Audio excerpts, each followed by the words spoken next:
Hey, how's it going out there, everybody?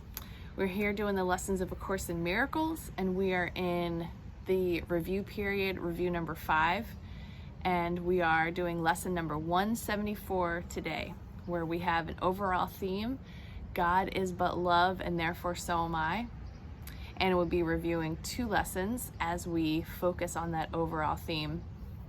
And after today, we have 6 more review periods to go, and then we're back into the full exposure to the course and all of its beauty. So here we go. Lessons for review today. Into his presence would I enter now. And today I learn to give as I receive. So we'll go ahead and read through the entire lineup that we have here. God is but love, and therefore so am I. Into his presence would I enter now. God is but love, and therefore so am I. Today I learn to give as I receive. God is but love, and therefore so am I. Whew. Okay, so today we're entering into his presence, where yesterday we were walking with God after we were stepping back and letting him lead the way. So I really love the beautiful progression of these lessons. And of course, repeating this God is but love and therefore so am I theme is really powerful. And I feel like when you don't have anything running through your mind and you choose that as your mantra, that technology is doing a lot in your consciousness. And we don't have to understand or know what's happening. But repeating that phrase multiple times yesterday and on a walk that I took last night, I feel like it was medicine for me, and I hope that you're able to feel that same kind of relief and use these lessons, especially this theme, in the same way. All right, so let's see what A Year of Forgiveness has to say about lesson 174. You are blessed beings indeed. I am that one you know as Jesus. By doing these lessons, you act in accord with this statement. God is but love, and therefore so am I. You are an idea in the mind of God. You are a sacred being brought into existence from that source energy you call God. This world, however, is not made by that being you call God. You can access that source energy from this plane, and that is really what we are all working together to achieve. You have chosen to come into separation. You came here to chase your idols. You believe in separation. Your body is a testament to that belief. And the unloving nature of a lot of your thoughts testifies to that belief in separation. When you attack people, saying something nasty, getting into an argument, and believing you have separate interests, and you don't get what you want or feel that if they get what they want, it will be unfair, you act in accordance with your belief in separation. Many of you will say, I don't know what to do. I don't know how to speed up my evolutionary process. I want to be in that ascension process. I want to accomplish these spiritual goals. Then there is only one thing to do. Identify where you have fear and judgment, react negatively, and behave self-righteously, believing you know what is going on in a particular area. That can be with your body, politics, your partner, or any subject whatsoever. Where do you get upset? Where do you lose your peace? That is your indicator that you are acting in accord with separation rather than in accord with love. When you are in a loving place, you are not upset. You are happy and at peace. There are no secrets kept from you, none at all. Your guidance system is impeccable and constant. It always tells you how you're doing. As soon as you feel that little zap of fear, resentment, or anxiety, add love to the mix. Add love to the thinking.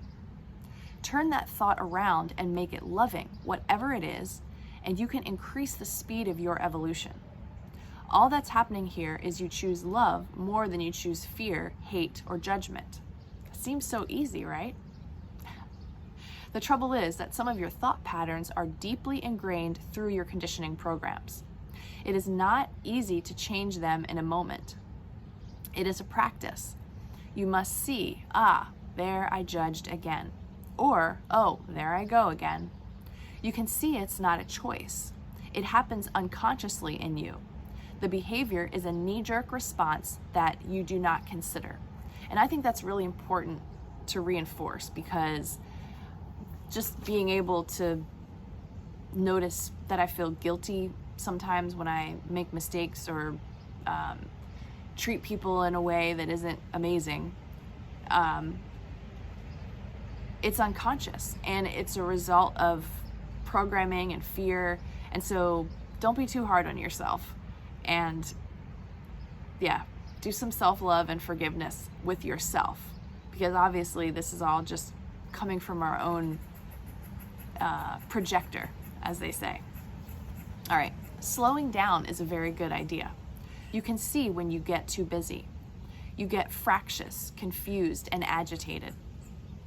That's because you're functioning in an unconscious way. Slow down, and then you can feel what is going on inside you. You can discern, that conflict I just had didn't feel very good.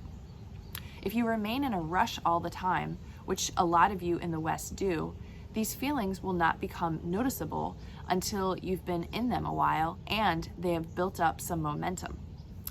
Then you have trouble getting back to a state of love. Always be grateful for negative emotions. Always be grateful.